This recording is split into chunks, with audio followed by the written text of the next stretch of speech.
Spooling fishing line onto a bait caster is one of the more simpler tasks that you can do when it comes to putting fishing line onto a reel. The main reason for this is that you can line both spools up perfectly so that there is going to be no line twist.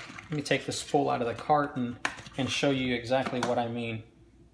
You can line up the spool as such to where the fishing line is going to be coming off of that spool in this direction. When this line is tied to this spool, the spool is going to go ahead and take that line and wind clockwise. So it's going to be seated just perfectly. There's not going to be any line twist. Now you'll notice that I've used some monofilament on my spool already. That's just simply a backing. It's going to be a filler. The reason for this is I'm using braid.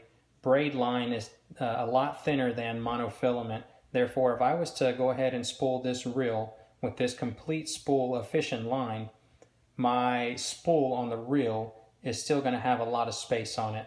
Hence, you use the monofilament as a backer to take up space. Now, if you're not using braid and you're just using straight mono or fluorocarbon, there's obviously no need to use a backing because it'll spool on there completely perfect.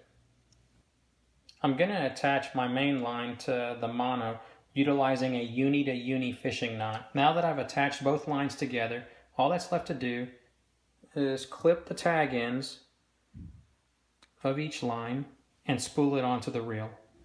The easiest way to hold your fishing line while spooling it onto your reel would be to take a screwdriver and punch it through the spool of fishing line, and then keeping constant and steady pressure on that spool while reeling in the fishing reel as the line winds around.